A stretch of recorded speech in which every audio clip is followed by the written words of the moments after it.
The red dirt of Kepler 442b crunched under Sergeant Kang Minho's boots as he moved through the abandoned settlement. His rifle felt heavy in his hands after 3 hours of careful searching. The twin suns hung low in the alien sky, casting long shadows between the empty buildings. "Delta Squad, report," Minho whispered into his comm unit. Static answered him. He frowned and tried again. "Park June, do you copy?" Nothing but silence. Minho crouched behind a broken wall and scanned the area. The Vorthak outpost looked empty, just like intelligence had said. But something felt wrong. The air was too quiet. Even the local insects had stopped making noise. 3 days ago, Command had sent his team to check this settlement. The brass believed the Vorthaks were hiding weapons here. Minho's job was simple. Get in, look around, get out. No shooting unless shot at first. But now his squad was gone, and he was alone. A soft sound made him freeze. It came from inside a nearby building.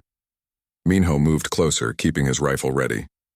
The building had been some kind of home once.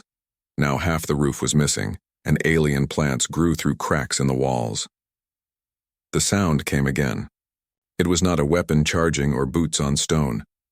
It was something else, something that sounded almost like crying. Minho pushed through the broken doorway. Sunlight streamed through holes in the ceiling, lighting up dust in the air. In the corner, behind a pile of rubble, something small was moving. He stepped closer and stopped breathing. It was a Vorthak cub. The little alien was about the size of a human 6-year-old, but covered in dark green scales that looked dull and dry. Its big yellow eyes were filled with tears, and it shook with fear when it saw Minho's uniform. The cub had cuts on its arms and legs, and one of its small horns was broken. Every instinct told Minho to back away. His training said all Vorthaks were dangerous, even the young ones. They were the enemy. They were trying to push humans off every world they settled. But this was just a scared child. The cub whimpered and tried to crawl deeper into the corner. It was clearly hurt and hungry. Its thin frame showed through patchy scales and its breathing sounded rough. Minho slowly put his rifle down and raised his hands. "Hey there, little one," he said softly. "I'm not going to hurt you." The cub did not understand his words, but something in his voice made it stop trying to hide. Those big yellow eyes watched him carefully. Minho pulled out his water bottle and held it toward the cub. "Water. You need water, right?" The cub's eyes fixed on the bottle. It was clearly thirsty, but too scared to move closer. Moving very slowly, Minho set the bottle on the ground between them and backed away a few steps. The cub watched him for a long moment, then crawled forward and grabbed the bottle with small, clawed hands. The little alien drank like it had not had water in days. When it finished, it looked at Minho with something that might have been gratitude. "There you go," Minho said. He pulled out a ration bar and broke off a small piece. "Food. You hungry?" The cub's eyes went wide. It reached for the food with shaking hands and ate quickly. Between bites, it made small chirping sounds that reminded Minho of his little sister when she was happy. That thought hit him hard. This alien child was lost and scared, just like any human kid would be. It needed help, not bullets. A loud crash from outside made both of them jump. Minho grabbed his rifle and moved to the broken window. Through the gaps in the wall, he could see movement in the settlement. Large shapes moved between buildings, too big to be human. Vorthak warriors. 3 of them, each nearly 9 feet tall and covered in thick scales that looked like natural armor. They carried massive weapons and moved with the deadly grace of born hunters. One of them was sniffing the air, tracking something, tracking the cub. Minho's heart pounded. The adult Vorthaks had come looking for their missing child. In a few minutes, they would find this building. When they did, they would see a human soldier with their young. The smart thing would be to slip out the back and run. Let the aliens find their cub and go home. Minho might even make it back to his squad. But the little one was hurt and scared. If Minho left now, he might never know if the cub was safe. And looking at those big yellow eyes, he found he could not just walk away. Cub seemed to sense the danger, too. It made a soft whining sound and pressed against the wall. "It's okay," Minho whispered. "They're looking for you, aren't they? Your family." Heavy footsteps echoed outside. The Vorthak warriors were getting closer. One of them called out in their rough language, and the cub's eyes filled with hope and fear at the same time. Minho made his choice. He put down his rifle and picked up the little alien. The cub was heavier than he expected but did not fight him. Instead, it wrapped its small arms around his neck. "I've got you," he whispered. The front wall exploded inward. A massive Vorthak warrior stepped through the hole, weapon raised. His yellow eyes blazed with fury when he saw the human holding the cub. Behind him, 2 more warriors spread out to surround the building. The lead warrior snarled something in his own language. The weapon in his hands began to glow with deadly energy. Minho did not move. He could not reach his rifle in time, and running would just get them both killed. The cub in his arms whimpered and hid its face against his shoulder. The warrior's finger moved toward the trigger. In that moment, Minho understood what was about to happen. The Vorthak would fire, and both human and cub would die. These aliens did not know that Minho had been helping their young. They only saw an enemy soldier holding their child. But maybe, just maybe, he could change that. Minho turned his body to shield the cub and looked straight into the warrior's blazing eyes. He did not beg or try to explain. Instead, he held the small alien closer and waited. The weapon's glow grew brighter.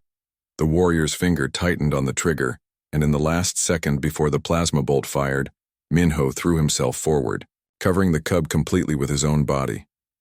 The burning energy tore through his back and shoulder, spinning him around. Pain exploded through his chest as he hit the ground hard, but his arms stayed wrapped around the small alien, protecting it from the fall and the fire. The world started going dark around the edges. Minho could hear the cub crying, could feel its small hands touching his face. The Vorthak warriors had stopped shooting. Through the pain and growing darkness, Minho heard heavy footsteps approaching. A huge shadow fell over him. The lead warrior knelt down, his weapon forgotten. For just a moment, those fierce yellow eyes met Minho's fading vision, and in them, the human soldier saw something he had never expected to find in an alien face. Understanding. The last thing Minho remembered was the cub's small voice making soft, worried sounds as gentle claws touched his cheek. Then everything went black, and he knew nothing more. Minho woke up to the sound of soft chirping. His whole body ached, and something tight wrapped around his chest and shoulder. The air smelled different here, like metal and something he could not name. He opened his eyes slowly. The ceiling above him was made of dark stone carved with strange patterns. This was not a human medical bay. "You wake now," a deep voice said in broken human words. Minho turned his head carefully. A massive Vorthak warrior sat beside his bed. This one was even bigger than the others, with darker scales and scars across his arms. His yellow eyes watched Minho with something that might have been curiosity. "Where am I?" Minho asked. His voice came out rough and weak. "Safe place," the warrior said. "You hurt bad. We fix." The memories came back in a rush. The cub, the plasma bolt, the pain. Minho tried to sit up, but his body would not cooperate. "The little one," he said. "Is the cub okay?" The warrior's expression changed. Something that might have been surprise crossed his face. "You ask about Yuki first, not yourself." "Yuki? My son. You save him." The words hit Minho like a physical blow. Son. The cub was this warrior's child. "I am Graxthor," the warrior continued. "Yuki's father. You are Minho, yes? We find your name in your things." Minho nodded, still trying to process everything. "Your son was hurt, scared. I just wanted to help." Graxthor leaned forward. "Why? We are enemies. Your people and mine fight." It was a fair question. Minho thought about it for a moment. He was just a kid, a scared kid who needed help. Even enemy kid? Especially enemy kid, Minho said without thinking. Kids don't choose wars. Graxthor stared at him for a long time. Then he made a sound that might have been laughter. You are strange human, Minho. A small sound from the doorway made them both look. The cub, Yuki, peeked around the edge of the door. He looked much better now.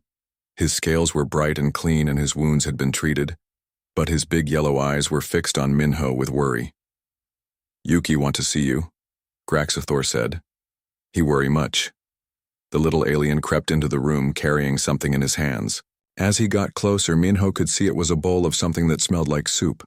Yuki approached the bed carefully and held out the bowl.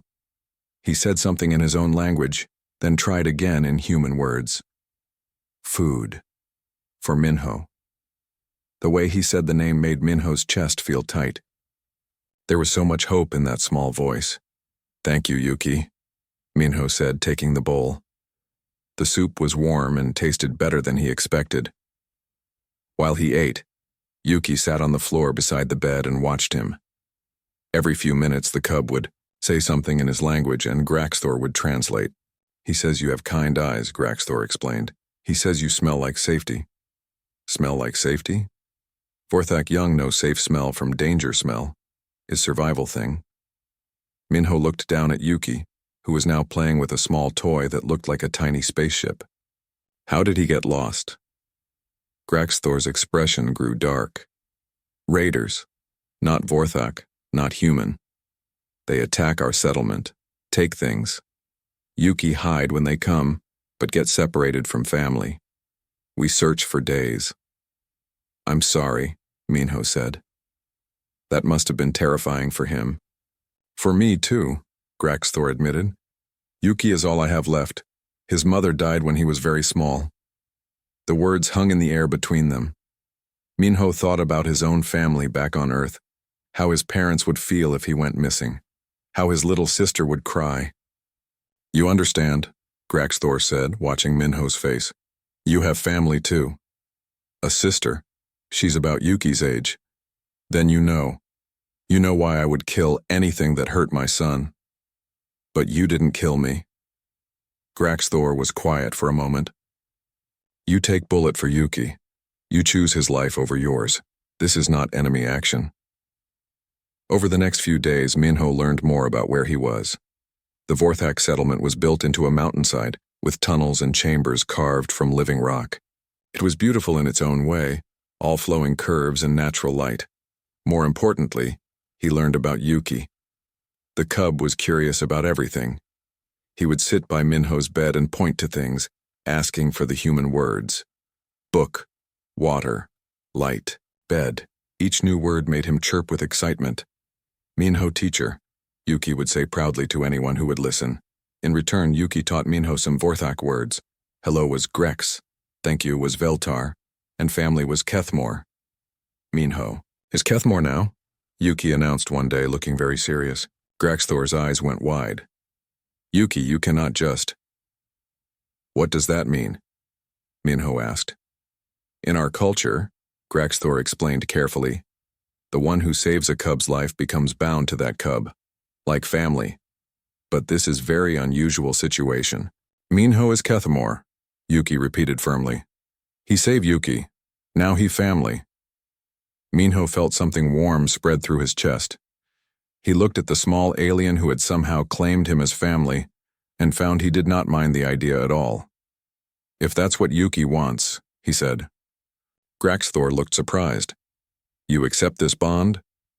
I accept it. The big warrior was quiet for a long time. Then he nodded slowly. Then you are welcome in our clan, Minho of Earth. That evening, other Vorthaks came to meet the human who had saved their leader's son. They were cautious at first, but Yuki's obvious affection for Minho seemed to ease their fears. One of them, an older female named Kira, spoke some human words. You different than stories say, she told Minho. What do the stories say? That humans are cold. That they care only for themselves. But you warm. You care for Yuki like he your own. As the days passed, Minho found himself settling into the routine of the settlement. He helped where he could, learning Vorthak ways while sharing human customs. The children especially seemed fascinated by him, but he also worried about his own people. His squad would be looking for him. Command would want to know what happened. "What about the war?" he asked Graxthor one evening. The big warrior sighed. "War is stupid thing. Start over misunderstanding, both sides too proud to stop. Maybe it doesn't have to continue." "What you mean?" Minho looked at Yuki, who was curled up asleep between them like a bridge connecting two worlds. "Maybe some misunderstandings can be fixed." Graxthor followed his gaze and nodded slowly. "Maybe so, Minho of Earth. Maybe so." Outside, the alien stars shone down on a settlement where, for the first time in years, a human and Vorthak sat together in peace, united by the simple love of a child who saw no difference between them. The war was not over, but in this small corner of the galaxy it had paused long enough for something new to begin. 2 weeks had passed since Minho woke up in the Vorthak settlement. His wounds were healing well and he could walk around without pain. But the biggest change was not in his body, it was in his heart. Every morning Yuki would run to Minho's room and climb onto his bed. The little alien had started calling him Appa, which Graxthor explained meant father in an old Vorthak dialect. "Why that word?" Minho asked one morning as Yuki practiced writing human letters on a stone tablet. "Is word for chosen father," Graxthor said. "Different from birth father. Chosen father is one who picks you, not one who makes you." The words made Minho's chest feel warm and tight at the same time. He looked at Yuki, who was carefully drawing the letter M with his small claws. "Look, Appa," Yuki said proudly. "M for Minho." "That's perfect, little one." Yuki beamed and went back to his writing. But Minho caught Graxthor watching him with a strange expression. "What is it?" Minho asked. "You really care for him?" "Of course I do." "Even though he is not human?" Minho considered the question. 3 weeks ago, he would have seen Yuki as the enemy. Now, watching the cub work so hard to learn human writing, all he saw was a bright, curious child who deserved love and protection. "He's my family now," Minho said simply. "Species doesn't matter for family." Graxthor nodded slowly. "This is why I have idea." Later that day, Graxthor called a meeting of the clan elders. Minho was surprised when he was invited to attend. The meeting hall was a large chamber carved deep into the mountain, with seats arranged in a circle. The elders were all old Vorthaks with many scars and wise eyes. They spoke in their own language at first, but switched to broken human words when they addressed Minho. "Graxthor tells us you want peace between our peoples," an elderly female named Vera said. "I think peace is possible," Minho replied carefully. "This war started from misunderstanding. Maybe it can end the same way. And you would help with this?" Minho thought about his old life, his squad, his duties, the simple world where enemies were enemies and friends were friends. Then he looked at Yuki, who sat quietly beside him, and realized how much bigger the world really was. "Yes, I would help." The elders talked among themselves for a long time. Finally, Vera spoke again. "We offer you choice, Minho of Earth. You can return to your people and tell them what you learned here, or you can stay and become first human, member of Vorthak clan." The choice hit Minho like a physical blow. Stay here and become something entirely new, or return to his old life and try to convince people who might not want to listen. "If I stay, what would that mean?" "You would be clan member with full rights," Graxthor explained. "You would help us understand humans while learning our ways. Your voice would carry weight in both worlds. And Yuki? Yuki would officially be your son, as he already believes he is." Minho looked down at the small alien who had changed his life. Yuki reached over and took his hand with complete trust. "I need time to think." That night, Minho sat outside the settlement looking up at the alien stars. The decision should have been easy. He was a human soldier. His duty was to his own species. But duty had become more complicated. Footsteps on stone made him turn. Park. June emerged from the shadows, followed by 2 other human soldiers. Minho's heart jumped with joy and fear at the same time. Minho, June said, his voice full of relief. We've been looking everywhere for you. June. How did you find me? Tracking signals from your gear. We thought you were dead. June's eyes swept over the Vorthak settlement. What is this place? It's complicated. Before Minho could explain, more Yuki appeared. The cub had been sleeping, but must have heard unfamiliar voices. He ran to Minho and pressed against his side, eyeing the human soldiers with worry. What the hell? One of the soldiers said, raising his weapon. Don't, Minho said sharply, stepping in front of Yuki. He's just a child. It's a Vorthak, the soldier protested. His name is Yuki, and he's under my protection. June stared at his friend in shock. Minho, what happened to you?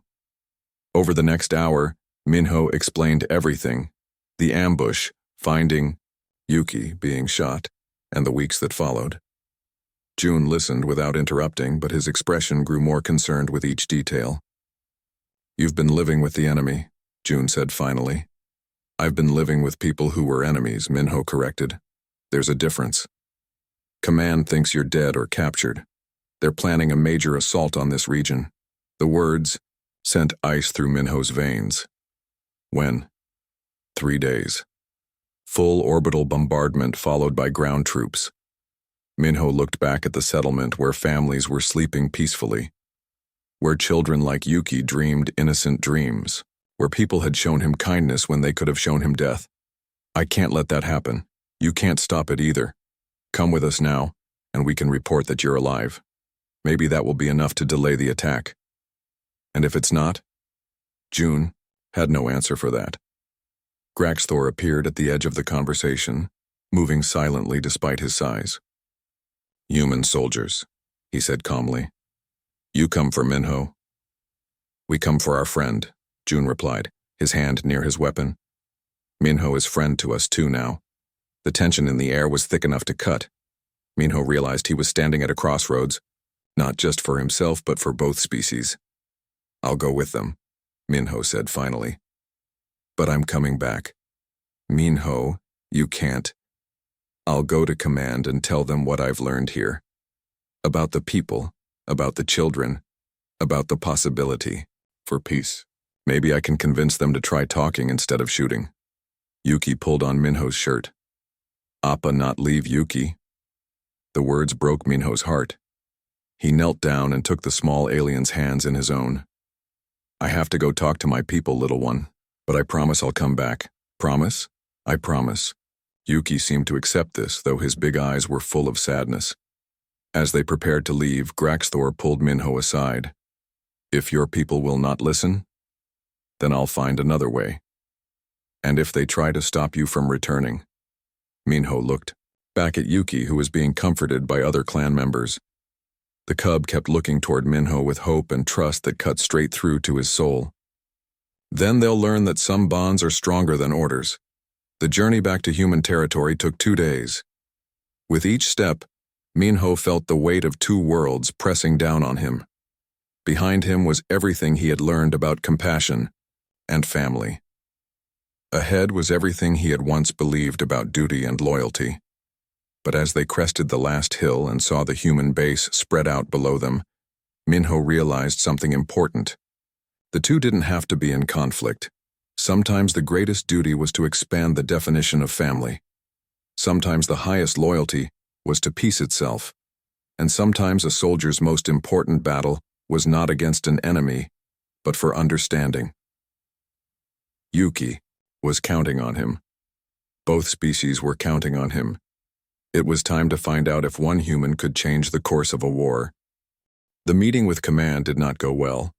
Minho sat in the briefing room facing 3 officers and a screen showing General Park back on Earth. His report about the Vorthak settlement had been met with skepticism, then anger, then accusations. You've been compromised, Sergeant, General Park said from the screen. Stockholm Syndrome with the enemy. Sir, with respect, they're not the enemy anymore. Not if we don't want them to be. They've killed thousands of our people, and we've killed thousands of theirs. Someone has to be the first to stop. Colonel Kim, the base commander, leaned forward. Even if we believed your assessment, Kang, the attack is already planned. Ships are moving into position. Then call them back. It's not that simple. This operation has approval from the highest levels.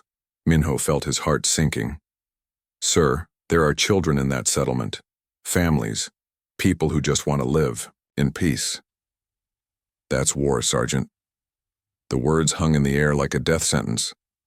Minho realized that his superiors had already made their choice. The attack would happen whether he liked it or not. Am I free to go, sir? You're confined to base. Pending psychological evaluation, Colonel Kim said. We need to make sure you haven't been mentally compromised. They escorted Minho to a holding room. It was comfortable enough, but the door locked from the outside. Through the small window, he could see ships launching into the night sky. He had failed. But as he sat on the narrow bed, Minho thought about Yuki's trusting eyes and Graxthor's willingness to give him a chance. Maybe he had failed to stop the attack, but he could still keep his promise to return. The lock on his door was electronic, but the base used old systems. Minho had learned about security during his training. More importantly, he had learned about friendship from Park Jun. At midnight, the door clicked open. Jun slipped inside carrying a bag of gear. You're insane, Jun whispered. But you're my friend. Jun, if they catch you, they won't. I've been thinking about what you said, about children and families. Jun's expression was grim. I have a daughter back home. If someone was about to bomb her settlement, I'd want someone to warn us. They moved through the base like ghosts. Jun's knowledge of the guard rotations got them to the motor pool without being seen. A small transport craft sat ready for routine patrol. I can get you to the settlement, Jun said, but then you're on your own. Thank you. Don't thank me, just make sure this is worth it. The flight took 3 hours. As they approached the settlement, Minho could see lights in the distance. Too many lights. Too bright. Those aren't settlement lights, Jun said grimly. Those are weapon charges. Through the transport sensors, they could see the truth. Two forces had converged on the peaceful settlement. Human ships circled overhead while armored vehicles surrounded the mountain. But the Vorthax were not defenseless either. War machines that Minho had never seen before moved between the buildings. It's a trap, Minho realized. Both sides set up the other. Or both sides decided to end this tonight. The transport shook as explosions lit up the sky. The battle had begun. Jun set them down a kilometer away from the settlement. This is as close as I can get without being shot down. Minho grabbed his gear and jumped out. Get back to base, tell them what you saw here. What about you? I have a promise to keep. Minho ran through the darkness toward the sounds of battle. Plasma bolts lit up the night like deadly fireworks. The settlement was caught between two armies, each thinking they were fighting for survival. He reached the outer buildings just as a human squad took cover behind a broken wall. Their sergeant was someone Minho recognized from training. Kang, what are you doing here? Trying to stop a massacre. Where are the civilians? What civilians? This is a military target. Before Minho could answer, a group of Vorthak warriors charged around the corner. The human squad opened fire, but these were not the peaceful clan members Minho knew. These were soldiers, armed and armored for war. In the middle of the firefight, Minho saw something that made his blood freeze. A small figure darting between the buildings, calling out in a voice he recognized. Yuki. The cub was looking for him, just like he had promised to return. But now he was running straight into a war zone. Minho broke cover and ran toward the sound of that familiar voice. Plasma bolts sizzled past his head as both sides mistook him for an enemy. He found Yuki hiding behind a pile of rubble, crying, and calling for his Appa. The little alien's eyes went wide with joy when he saw Minho. Appa came back. I promised I would, Minho said, scooping Yuki into his arms. But we need to get you somewhere safe. Where Graxthor? That was a good question. In the chaos of battle, Minho had no idea where Yuki's father might be. An explosion shook the ground nearby. A human missile had hit one of the settlement's main buildings. Through the smoke, Minho could see Vorthak families running for shelter. This was not a battle between armies. It was a slaughter of innocents caught in the middle. "Yuki, I need you to be very brave," Minho said. "Can you help me save people?" The cub nodded seriously. For the next hour, Minho moved through the battle zone with Yuki translating. They pulled wounded humans and Vorthax to safety, established a temporary medical station in one of the deeper caves, and tried to get both sides to see reason. It was slow, dangerous work. Several times they barely escaped being shot by their own allies.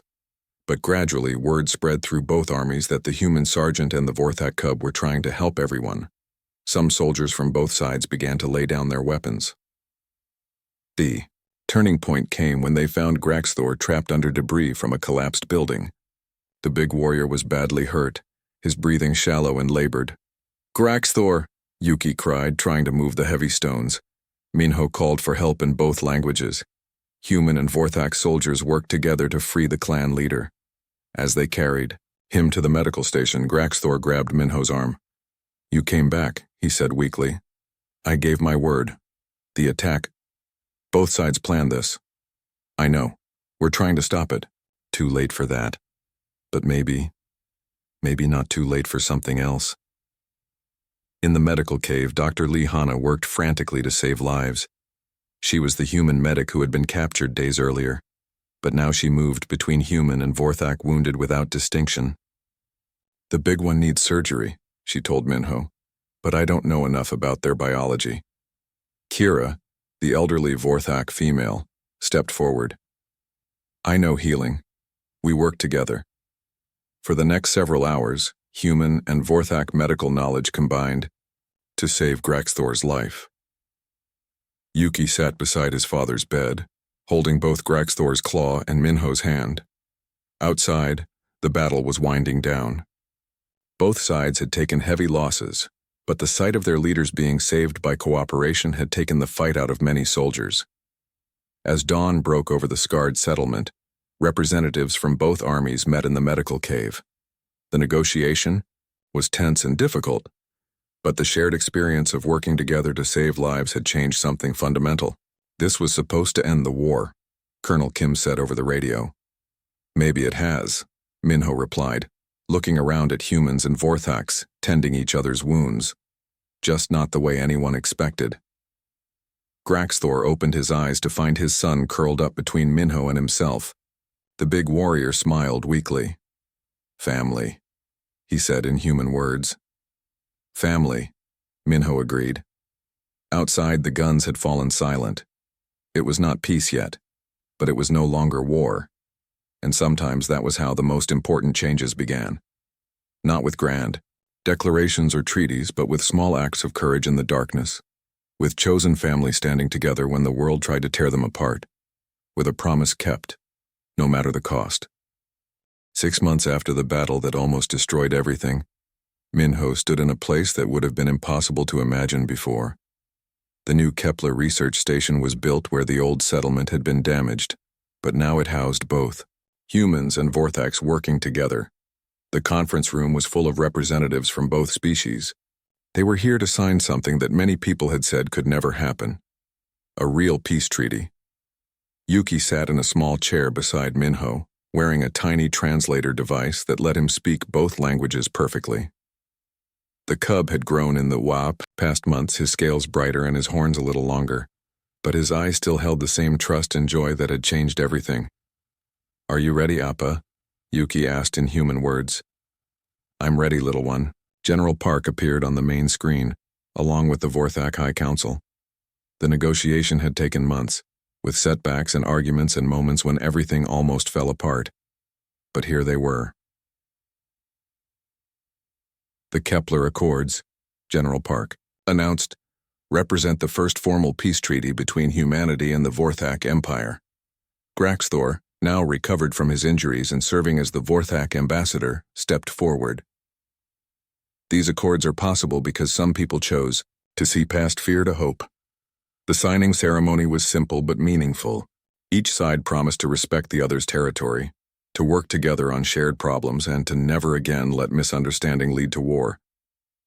When it was over, Yuki jumped up and hugged both Minho and his birth father.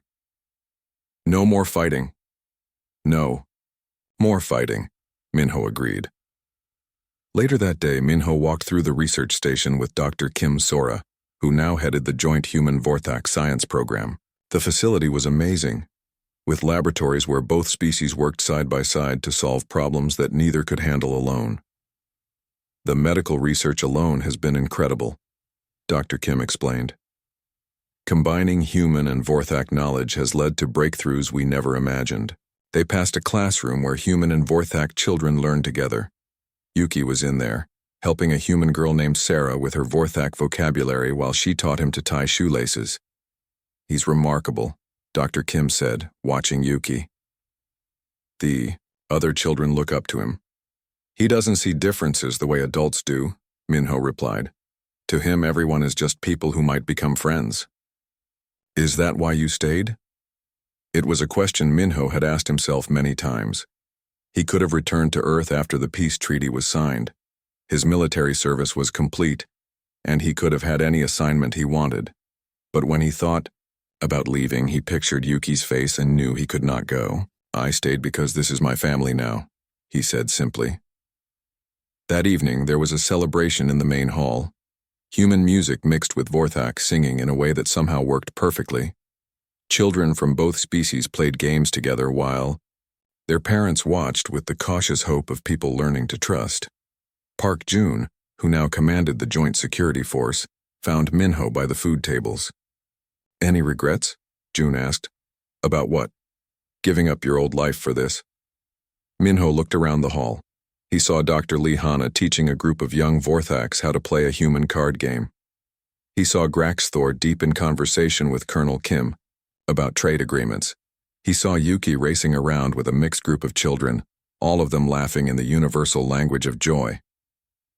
I didn't give up my old life, Minho said. I found a bigger one. As the evening wound down, Minho and Yuki walked to their quarters in the family section of the station. It was a strange thing, this new life they had built together. Not human, not Vorthak, but something entirely new. Appa, Yuki said as they got ready for bed. Tell me about Earth. It had become their bedtime ritual. Yuki loved hearing about Minho's home world, about the blue oceans and green forests, about snow and rain and seasons. Maybe someday we'll visit there together, Minho said. Really? Really? I'd like to show you where I grew up, and I'd like my family to meet you. Yuki's eyes went wide with excitement. They will like Yuki? They will. Love you, Minho promised, just like I do. As Yuki drifted off to sleep, Minho sat by the window looking out at the alien stars. Tomorrow would bring new challenges. There were still people on both sides who opposed the peace. There were practical problems to solve, cultural differences to bridge, and the constant work of building trust between former enemies. But tonight, children who had been born into war were falling asleep in peace. Human and Vorthak scientists were working together to heal diseases that had plagued both species. And somewhere in the galaxy, other species were watching this experiment in cooperation with interest. The door chimed softly. Graxthor entered, moving quietly so as not to wake Yuki. The High Council has made a decision, he said in low tones. What kind of decision? They want to offer you formal citizenship in the Vorthak Empire. Full rights, full status. Minho was surprised. Why? Because you have proven that family is not about blood or species. It is about choosing to care for others. Graxthor smiled, showing sharp teeth that no longer seemed threatening. Besides, Yuki has been asking them to make it official. Official? He wants adoption papers. Says all the human children have papers that prove their parents are their parents. The idea made Minho's heart feel full and tight at the same time. Legal adoption across species lines had never been done before. What would that mean? It would mean that in the eyes of both human and Vorthak law, you and Yuki are family. No one could ever question that bond. Minho looked at the sleeping cub, who had changed his life so completely. The scared, injured child he had found in the ruins had grown into a bright, curious boy who saw the best in everyone. A boy who called him Appa and meant it with his whole heart. Yes, Minho said. I want that. Good. The ceremony will be next week. Both species will recognize it. After Graxthor left, Minho sat quietly in the dark, thinking about the strange path that had led him here. A year ago he had been a simple soldier fighting in what seemed like an endless war. Now he was a father, a diplomat, and a bridge between worlds. The soft sound of Yuki stirring made him look over. The cub was smiling in his sleep, making the small chirping sounds that meant he was happy. "Sweet dreams, little one," Minho whispered. Outside, the research station hummed with quiet activity.